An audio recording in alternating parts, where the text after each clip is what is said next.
그 박위라는 이제 유튜버가 있거든요. 네, 아시는 분들 아실 텐데 사고를 당해서 이제 하반신이 지금 쓸 수가 없습니다. 그래서 휠체어를 타고 다니는 유튜버가 있어요. 크리스찬인데, 근데 이 박위라는 박위 군과 송지은이라는 이제 가수가 결혼 발표를 한 겁니다. 근데 이것이 얼마나 큰 이슈가 됐는지 이제 공중파 라디오스타라는 프로그램에 이제 박위라는 청년이 나오게 된 겁니다.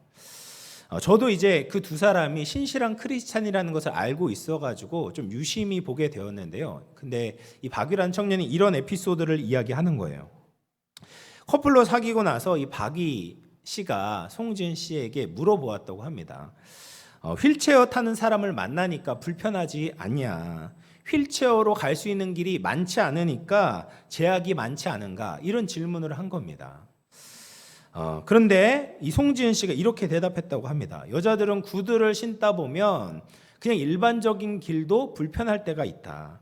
그런데 당신과 함께 있으면 평안한 길로 갈 수 있어서 좋다라고 대답을 했다고 해요. 눈에 콩깍지가 씌었죠. 네. 저는 이거 객관적인 사실이라고 생각되지는 않습니다. 당연히 건강한 사람, 두 발 건강한 사람이라고 다녀야지 더 빨리 갈 수 있고 더 좋은 길로 갈 수 있지 않겠습니까? 휠체어를 끌고 가는 것이 뭐가 그렇게 좋겠습니까? 그런데 사랑하면 관점이 달라진다라는 거죠. 두 다리 건강한 사람하고 다니는 것보다 사랑하는 사람하고 같이 다니게 될 때 힘들고 어려운 길도 다르게 보일 수 있다라는 거예요. 신앙생활도 그렇습니다. 내가 가는 길이 남들이 볼 때 힘들고 어렵게 보일지라도 주님과 함께 간다면 다르게 느껴질 수 있는 거예요. 내가 주님을 사랑하면 사랑할수록 어디로 가든지 감사와 찬양이 넘칠 수 있다라는 겁니다. 이제 시편 23편의 절반을 지나가게 되었습니다. 1절에서부터 이제 3절 말씀을 보면 시편이 굉장히 평화로웠어요. 배경이 무엇이 떠올립니까? 이제 푸른 초장이 떠오르잖아요. 그래서 푸른 초장에서 우리 하나님께서 여호와 하나님께서 양떼들을 먹이시고 부족함이 없게 하시고 눕게 하시고 쉬게 하시는 이런 시상이 떠오르게 됩니다. 근데 4절에서는 우리가 마주하고 싶지 않은 두 단어가 등장하게 돼요. 뭐냐면 사망과 어둠입니다. 여러분, 사람 중에 이 죽음을 좋아하는 사람이 있을까요? 우리의 인생이 아프고 힘들어서 그렇지 건강하고 행복하게만 살 수 있다면 영원히 살고 싶은 것이 인간이 가지고 있는 본능이고 소망입니다. 또 어둠도 사람들이 좋아하지 않습니다. 사람은 조금이라도 빛이 있어야지 볼 수 있어요. 어둠 속에 있으면 사람이 무력해집니다. 예상치 못한 것이 언제 우리를 찾아올지 알 수가 없습니다.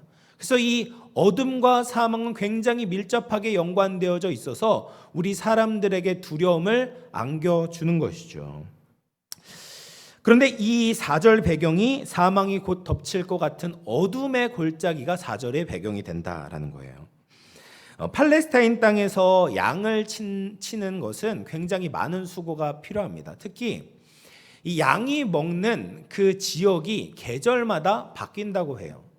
겨울에는 낮은 지역에서 양들이 지내면서 풀을 뜯는다고 한다면 여름이 되면 양들이 고산지대로 올라가서 풀을 뜯어야 된다고 합니다. 그래서 겨울이 지나고 여름이 되면 영양가 많고 신선한 풀들이 고산에 산지에서 많이 자라기 때문에 그렇습니다. 그래서 목자들은 여름이 다가오게 되면 양들을 이끌고 산지로 올라가야 하는 것이죠.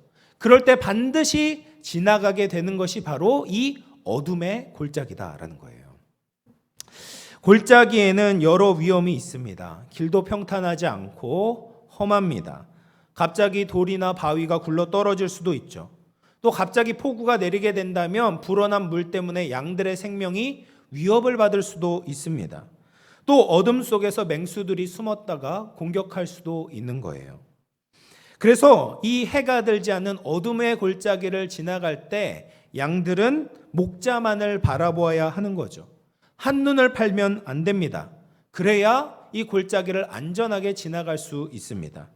또 맹수가 공격할 수 있는 골짜기에서 반드시 목자 가까이에 붙어 있어야 되는 것이죠. 목자의 보호를 받아야 합니다. 그렇지 않고 자기 스스로 무엇인가 해보려고 한다면 양들의 생명을 빼앗길 수도 있는 거죠. 다윗의 인생을 살펴보면 이 사망의 음침한 골짜기를 지나가는 시간이 있었습니다. 다윗은 블레셋의 장수 골리앗을 무찌른 뒤후에 이스라엘 백성들의 주목과 인기를 받게 되었어요. 근데 문제는 뭐냐면 사울이 이 다윗을 자신의 왕위를 위협하는 인물로 인식하기 시작했다라는 겁니다. 그래서 사울이 꾀를 낸 것이 자기의 딸, 사울의 딸 미가를 줄 테니까 블레셋 사람의 포피 100개를 가져오라 라고 이야기를 한 겁니다. 그렇게 이야기한 이유는 블레셋 사람과의 전투에서 이 다윗이 죽기를 바랐기 때문에, 다윗이 죽을 거다라고 생각을 했기 때문에 그런 악한 계략을 꾸몄던 것입니다. 근데 웬걸이 다윗이 부하들과 함께 블레셋 사람의 포피 200개를 가지고 오게 된 거예요. 그래서 약속대로 사울의 딸 미가를 주게 되었습니다. 이 사울의 사위가 되었으니 다윗이 얼마나 더 왕권과 가까워지게 되었습니까? 여차하면 왕이 될 수도 있는 위치에 오르게 된 거예요. 그러자 이 사울이 반쯤 이제 정신이 나가서 이제 직접 다윗을 죽이기로 마음을 먹었어요. 그래서 다윗이 왕궁에서 쫓겨나게 된 것입니다. 왕이 자신을 대적하니 다윗은 갈 곳도 없고 머물 곳도 없었습니다. 늘 먹을 것도 걱정해야 되는 신세가 되었어요. 근데 그렇게 다윗은 약 10년 동안 사망의 골짜기에 머물게 된 것입니다. 사랑하는 성도 여러분, 사망의 골짜기를 금방 지나갈 수도 있지만 다윗처럼 이렇게 오래 걸릴 수도 있어요. 여러분이 다윗이라면 어떤 생각이 드시겠습니까? 왜 내 인생은 이렇게 꼬이고 잘 풀리지 않을까? 어디서도 쉴 것을 찾지 못하고 늘 불안하고 걱정하며 살아가는 것이 지긋지긋하다라고 생각하진 않겠습니까? 근데 이것이 다윗만의 이야기가 아닙니다. 우리 중에도 다윗처럼 사망의 음침한 골짜기를 지나가는 분들이 계실 것입니다. 사업의 실패를 경험하면 앞이 보이지 않는 골짜기를 지나가게 되죠. 또 자기가 의지하고 사랑했던 사람을 먼저 떠나보내는 것은 고독과 외로움의 골짜기를 지나가는 것과 같습니다. 또 다윗처럼 누군가의 미움을 받거나 배신을 당하게 될 때 받게 되는 그 마음의 상실감은 너무나도 크게 되는 것이죠. 내가 의도하지 않았는데, 특별히 하나님께 잘못한 것도 없는 것 같은데 사망의 골짜기에 처할 때가 있습니다. 여러분만 지나가는 것이 아니라 사람은 누구나 이런 사망의 음침한 골짜기를 지나가게 된다라는 거예요. 그런데 이때 예수님을 신실하게 믿는 사람과 그렇지 않은 사람 사이에는 엄청난 차이가 생기게 됩니다. 예수님을 믿지 않는 사람들은 이 골짜기가 그저 고통스럽기만 합니다. 지금까지 내 인생을 내 지식과 내 힘으로 살아봤는데 그것이 안 되는 상황에 처하게 됐잖아요.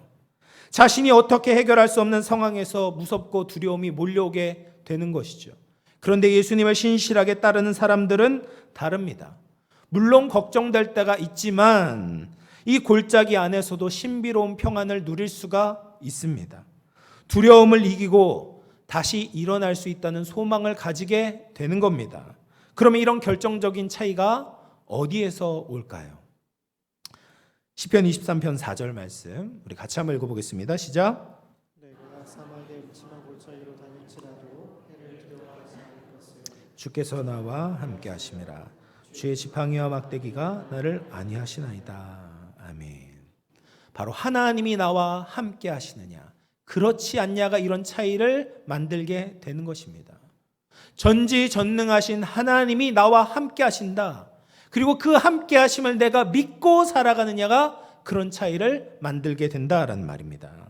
사랑하는 성도 여러분, 하나님이 우리와 함께 하심을 믿으시는 우리 모든 영혼의 권속들 다 되시기를 주님의 이름으로 축원을 드리겠습니다. 그렇게 다윗이 사울을 피해 있을 때 굴에 숨게 되었습니다. 굴은 사람들이 지내는 곳이 아니라 짐승이 머무는 곳입니다. 그러니까 다윗이 짐승처럼 그 지위가 비참해졌다라는 것을 보게 되는 거예요. 그때 다윗은 시편 57편을 짓게 되는데요. 57편 4절 말씀입니다. 같이 읽어보겠습니다. 시작. 사자들 가운데서 살며 내가 불사르는 자들 중에 누웠으니 곧 사람의 아들들 중에라. 그들의 이는 창과 화살이요 그들의 혀는 날카로운 칼 같도다. 다윗은 지금 사자 가운데 맹수들 가운데 누워 있는 것과 같다라는 거예요. 그들이 가지고 있는 이는 칼과 창과 같이 언제든지 다윗을 해칠 수 있는 겁니다. 다윗을 공경에 빠뜨릴 만한 함정들이 여기저기 놓여 있는 것입니다. 이것이 다윗이 마주하고 있는 현실이었어요. 그런데 다윗은 시편 57편에서 여기에서 끝나는 것이 아니라 또 다르게 고백을 하고 있어요. 57편 7절 말씀 읽어보겠습니다. 시작. 내 마음이 확정되었사오니 내가 노래하고 내가 찬송하리이다. 여러분, 다윗의 마음이 내 마음이 확정되었다. 다윗의 마음이 흔들리지 않는다, 평안하다라고 말하고 있어요. 지금 사울에게 쫓기고 있잖아요. 그리고 지나가는 사람들도 언제든지 다윗을 보고 사울에게 고발할 수 있습니다. 지금 다윗이 머물고 있는 이 굴에서 떠나서 언제든지 또 다른 굴을 찾아야 될 수 있는 겁니다. 그런데 다윗의 마음은 지금 안전하다, 평안하다, 흔들림이 없다라고 고백하고 있는 것입니다. 어떻게 이런 것이 가능할까요? 다윗은 자신과 하나님이 함께 하신다는 것을 믿었기 때문이죠. 온 우주를 주관하시는 하나님의 인자와 진리가 다윗의 인생을 따르고 있다는 것을 믿었기 때문입니다. 어둠에 있어서 아무도 자신을 주목하지 않더라도 하나님은 자신을 알고 계시고 다스리고 있다는 것을 믿고 있었기 때문입니다. 그럴 때 다윗의 마음에 어둠이 물러가고 빛이 임하게 되고 사망이 떠나가게 되고 하나님의 생명이 충만하게 되는 것입니다. 사랑하는 성도 여러분, 하나님은 자기 백성을 떠나지 않으십니다. 우리가 사망의 음침한 골짜기로 다닐 때 오히려 하나님은 우리에게 더 가까이 찾아오십니다. 그렇기 때문에 성도들은 두려워하지 않을 수 있습니다. 문제는 우리가 어떠한 상황에 있느냐가 아니라 누가 우리와 함께 있느냐를 아는 것입니다.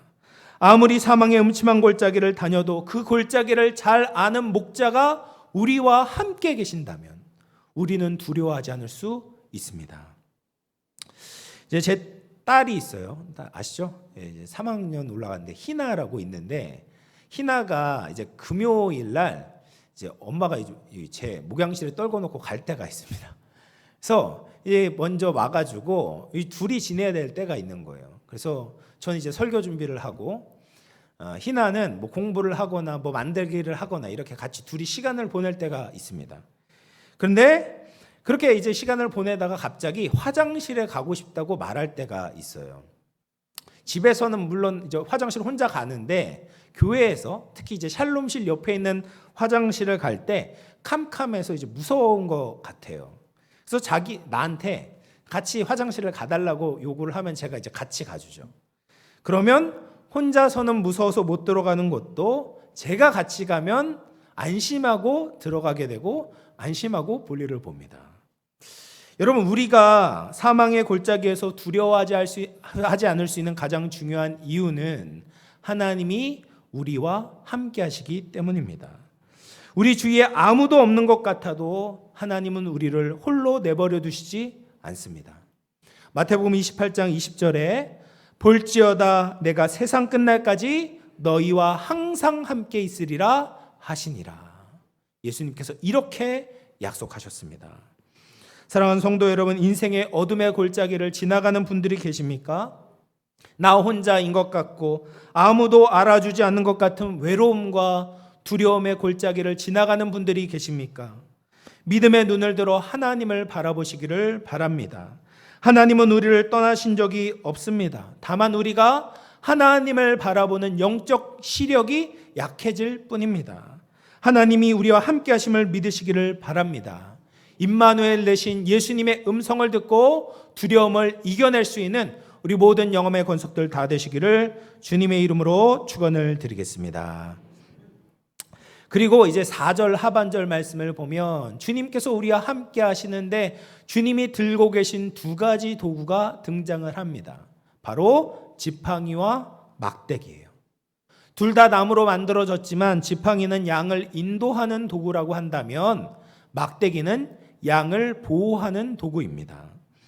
지팡이는 목자가 양을 원하는 방향대로 인도할 때 사용하는 도구입니다. 그래서 양떼 앞에 놓여 있는 거친 숲을 헤치거나 또 장애물을 치우며 길을 만들 때도 사용되었습니다. 보통 1.5m 정도 되는 길이의 나무를 이제 이 끝에가 갈고리처럼 휘어 있어서 낭떠러지에 떨어지려고 하는 양을 건져내기도 하고, 그리고 가시떨기에 이제 갇혀 있는 양들을 꺼낼 때도 사용이 되었습니다. 그러면 하나님이 사람들을 인도하실 때 사용하는 지팡이가 무엇일까요? 구약 시대에 하나님께서는 사람들을 인도하실 때 여러 가지 방법을 사용하셨어요. 꿈을 사용하시기도 하고, 또 선지자들 보내서 하나님의 말씀을 들려주시기도 하고, 또 때로는 정말 간혹 가다가 하나님이 직접 나타나시기도 하셨습니다. 그런데 신약 시대에 와서 하나님께서 우리를 인도하시는 가장 확실한 방법이 있는데, 그 확실한 지팡이는 바로 성경 말씀입니다. 하나님의 특별 계시가 완성되었습니다. 그래서 하나님은 하나님의 말씀을 통해서 우리를 인도하고 계시는 거예요. 우리가 하나님의 말씀을 듣게 될 때, 그 인도함을 받게 될 때 우리는 좌로나 우로나 치우치지 않고 주님의 길을 갈 수 있습니다. 사망의 골짜기로 갈지라도 우리가 낙심하고 절망하지 않고, 또 때로는 교만하지도 않고 하나님을 따라갈 수 있다라는 겁니다. 그래서 우리는 항상 하나님의 말씀에 인도를 받아야 합니다. 그리고 목자가 사용하는 또 다른 도구는 막대기인데요, 이것은 끝이 뾰족한 무기였습니다. 목동들은 양떼를 해치기 위해 다가오는 맹수들을 이 막대기를 가지고 무찔렀던 것이죠. 그래서 다윗이 골리앗을 만났을 때도 물맷돌과 막대기를 가지고 있었습니다. 다윗과 같은 선한 목자는 맹수를 두려워하지 않고 막대기를 가지고 양떼를 보호하는 것입니다. 사자가 와도 곰이 와도 심지어 골리앗이 와도 이 막대기를 가지고 양떼를 보호하는 목자야말로 선한 목자라고 할 수 있습니다. 그러면 하나님이 사용하시는, 우리를 보호하기 위해서 사용하시는 막대기가 무엇인가? 그것도 역시 하나님의 말씀입니다. 에베소서 6장 17절 말씀, 구원의 투구와 성령의 검 곧 하나님의 말씀을 가지라. 여러분, 하나님의 말씀은 성령의 검이죠. 하나님의 말씀은 하나님이 사용하시는 막대기입니다. 하나님의 말씀은 사단의 견고한 진을 무너뜨립니다. 세상의 유혹에서 하나님의 말씀이 우리를 보호해 주시고, 사단의 위협과 겁박에서부터 우리를 건져 주십니다. 똑같은 재료인 이 하나님의 말씀이 때로는 우리를 인도하기도 하고, 때로는 우리를 보호하기도 하는 것입니다.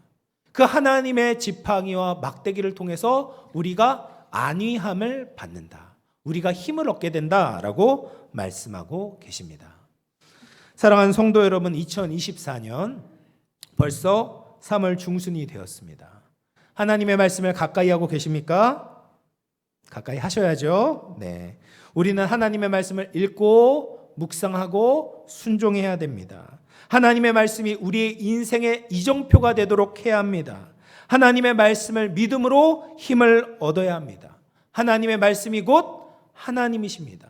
하나님의 말씀의 인도와 보호를 거부한다라는 것은 곧 하나님의 인도와 보호를 거부하는 것을 뜻하는 것입니다. 거친 세상에서 넘어지지 않고 주님을 따라갈 수 있는 유일한 방법은 하나님의 말씀을 의지할 때만 가능합니다. 하나님의 말씀을 늘 사모하며 가까이 할 수 있는 우리 모두가 되기를 주님의 이름으로 축원을 드리겠습니다. 그런데 이 4절에서 우리가 한 가지 더 주목할 부분이 있습니다. 바로 여호와 하나님을 부르는 인칭이 바뀐다라는 거예요. 무슨 말인지 모르시겠죠? 우리말 성경에서는 잘 나타나 있지 않는데 영어 성경만 보아도 알 수가 있어요. 이 시편, 이 시인이 다윗이 1절에서 3절까지는 하나님, 여호와 하나님을 지칭하는 인칭을 그라고 이야기했어요. 그. 그래서 그가 나를 푸른 초장에 누이시고 그가 나를 쉴 만한 물가로 인도하시는도다. 여호와 하나님을 그라고 부르거든요. 그런데 4절부터는 이 여호와를 당신이라고 불러요. 그래서 이것을 원어대로 직역하자면 내가 사망의 음침한 골짜기로 다닐지라도 해를 두려워하지 않는 것은 당신이 나와 함께 하시기 때문입니다. 당신의 지팡이와 당신의 막대기가 나를 안위하십니다 라고 이야기하고 있습니다.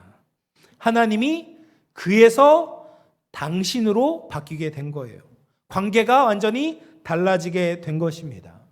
사망의 골짜기에서 하나님의 임재를 경험하고 하나님의 말씀의 인도와 보호를 경험한 사람들은 하나님이 그저 다른 누군가의 하나님이 되는 것이 아니다라는 말입니다. 성경 인물이 경험한 하나님이 아니다라는 말이에요. 나의 하나님이 되시고 내가 인격적으로 만나고 내가 인격적으로 의지하는 하나님이 되셨다라는 말입니다. 저의 삶을 돌아보아서도 그렇습니다. 제가 이제 그렇게 평탄하게 살지 않았지만 그래도 뭐 걱정 없이 살 때는 하나님을 알고 믿었었지만 약간 막연했거든요. 그런데 제가 정말 하나님만 의지할 수밖에 없는 때가 있었어요. 그때는 하나님을 내 앞에 모시게 됩니다. 하나님을 붙들지 않을 수가 없어요. 사망의 골짜기를 지날 때 주님을 더 가까이 하게 되었습니다. 제가 이제 미국에서 공부를 했었는데 이 미국에서 한 달 한 달을 지내는 게 계산이 안 나왔어요. 제가 지냈던 이 집에 월세가 한 달에 700, 굉장히 싼 거예요. 그것도 700불이었는데 제가 교회에서 파트타임 사역을 하면서 받았던 월급이 500불이었습니다. 마이너스 200불이죠. 마이너스 200불에서부터 시작하는 거예요. 근데 거기에서 학비 나가야 되죠. 식비 나가야 되죠. 전기세 나가야 되죠. 통신비 나가야 돼. 생활비가 나가야 됩니다. 그렇다고 양가 부모님이 여유가 있으셔서 이제 보태주실 수도 없고 제가 어떤 교회에 파송을 받은 것도 아니에요.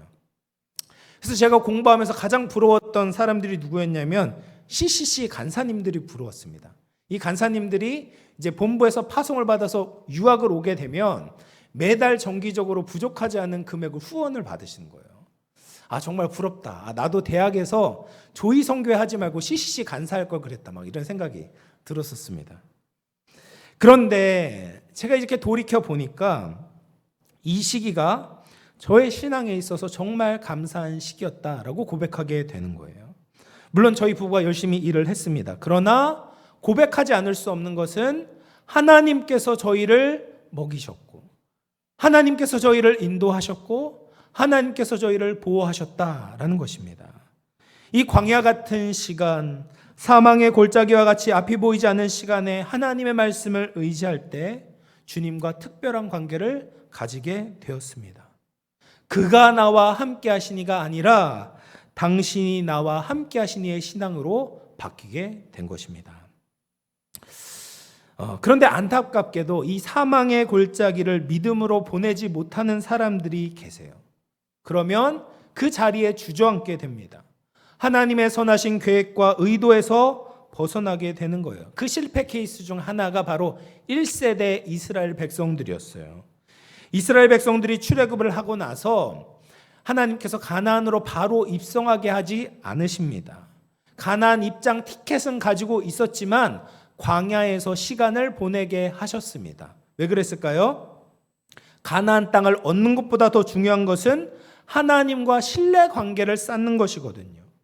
하나님의 말씀을 신뢰하지 않은 채 가나안에 들어가게 되면 그 결말은 불보듯 뻔한 겁니다. 그들은 가나안 사람이 되고 하나님께 속한 백성이 아니라 세상에 속한 자들이 되기 때문에 그렇습니다. 그래서 하나님께서는 광야길에서 특별한 수업을 마련하신 겁니다. 하나님은 여기에서 이스라엘 백성들이 하나님만 바라보게 만드시는 거예요. 하나님만 바라보아야 먹을 수 있습니다. 하나님만 바라보아야 이동할 수 있습니다. 하나님만 바라볼 때 보호를 받을 수 있는 것입니다. 그런데 하나님께서는 하루도 거르지 않고 이스라엘 백성들에게 은혜를 베풀어 주셨어요. 먹이셨고 인도하시고 보호하셨습니다. 이 은혜를 받으면서 이스라엘 백성들은 하나님에 대한 신뢰가 더 깊어져야 했어요. 그런데 그렇게 하지 못했습니다. 이스라엘은 변함없이 불평과 원망을 일삼았습니다.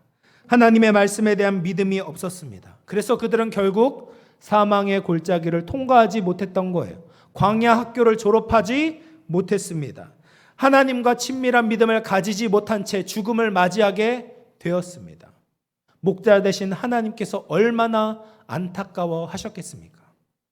이 골짜기만 지나가게 된다면, 이 광야만 지나가게 된다면 푸른 초장이 펼쳐져 있는 이 높은 고원에 올라갈 수 있는데 그것을 맛보지 못하고 축복을 누리지 못한 것을 너무나도 가슴 아파하셨던 것이죠. 그런데 우리 신앙의 모범 되신 예수님을 보면 사망의 골짜기를 어떻게 성공적으로 지나가야 하는지를 알 수 있습니다. 마태복음 4장에 보면 예수님께서 금식을 마치시고 성령에 이끌려 한 곳을 도달하게 되세요. 그곳이 어디입니까? 광야에 도착하게 계세요. 예수님이 40일 동안 금식을 하셨으니 얼마나 힘이 드시겠습니까? 그러면 어디로 인도해 주셔야 됩니까? 맛있는 식당으로 가든지 아니면 집으로 가서 쉬게 하셔야죠. 그래서 성령님이 오히려 더 힘든 곳으로 인도하시는 거예요. 사망의 골짜기와 같은 곳으로 인도하십니다. 그곳에는 마귀가 시험을 하려고 예수님을 기다리고 있는 것입니다. 그래서 마귀가 예수님께 3가지 시험을 던지잖아요. 먼저 육체적인 배고픔으로 시험을 합니다. 또 마귀가 성전 꼭대기에서 뛰어내려라 라고 말합니다. 마지막으로 지극히 높은 산으로 예수님을 데리고 가서 자신에게 경배하면 이 모든 것을 너에게 주겠다라고 유혹을 하는 겁니다. 그러나 예수님께서는 이 3가지 시험을 모두 다 무엇으로 물리치셨습니까? 하나님의 말씀으로 물리치시는 겁니다.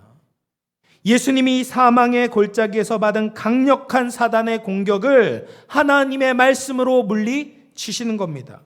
물질로 인한 공격, 사람들의 인정에 대한 유혹, 또 사명을 포기하고 편한 길로 가고자 하는 그 시험을 받으실 때 하나님의 말씀을 지팡이와 막대기로 사용하셔서 이기실 수 있었다라는 거예요.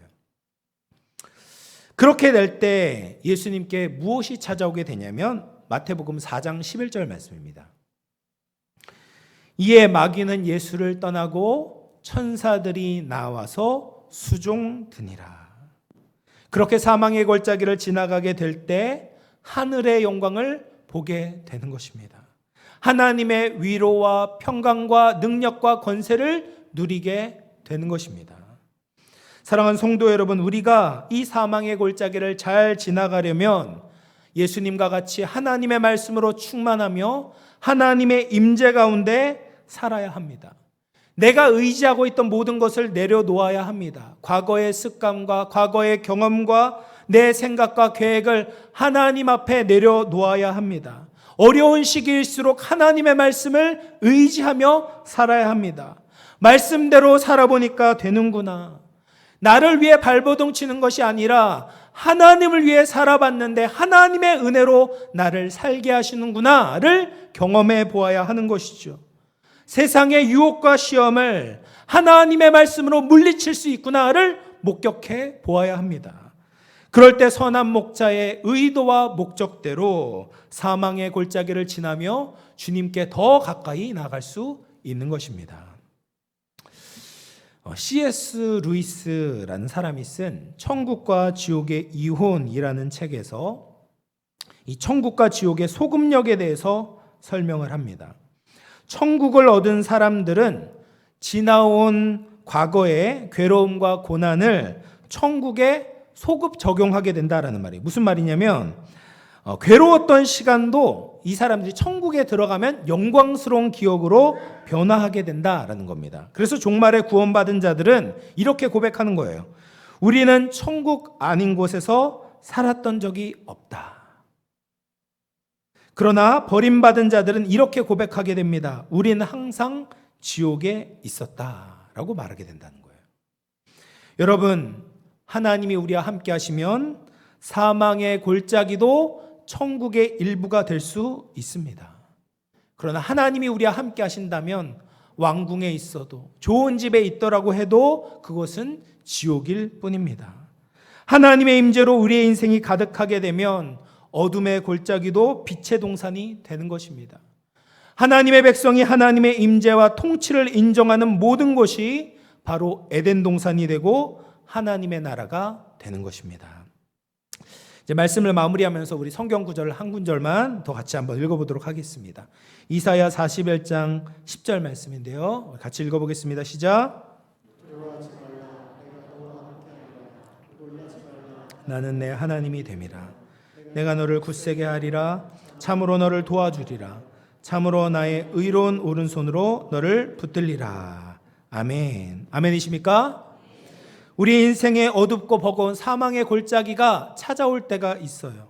앞이 보이지 않을 때, 사방이 우겨쌈을 당한 것처럼 느껴질 때도 하나님께서 우리와 함께 하신다는 것을 잊지 않고 믿음으로 사시기를 바랍니다. 항상 하나님의 말씀으로 세심하게 인도함을 받으시고 하나님의 말씀으로 견고하게 보호를 받으시기를 축복합니다. 그럴 때 우리가 이 사망의 골짜기에서 매몰되지 않고 보물처럼 감추어져 있는 영적 축복을 발견하게 될 줄로 믿습니다. 하나님과 늘 동행하며 하나님의 말씀을 듣고 따름으로 주님과 더 각별하고 친밀한 관계로 나아갈 수 있는 우리 모든 영혼의 권속들 다 되시기를 주님의 이름으로 축원을 드리겠습니다. 우리 말씀을 생각하면서 한번 기도하겠습니다. 사망의 음침한 골짜기를 다닐 때도 당신께서 나와 함께 계시니 감사합니다. 나를 홀로 버려두지 않으시고 주의 말씀으로 인도하시고 보호해 주시니 감사합니다. 믿음으로 살아야 하는 이 땅의 시간을 주님과 동행하며 살기를 소망합니다. 천국에서 우리의 삶을 돌아볼 때 주님 때문에 살 수 있었다, 주님으로 위로받으며 살 수 있었다 고백할 수 있는 믿음의 사람들 되게 하여 주시옵소서. 예수님으로 충만케 하여 주시옵소서. 하나님의 말씀으로 살게 하여 주시옵소서. 우리 말씀을 생각하면서 같이 기도하며 나가도록 하겠습니다.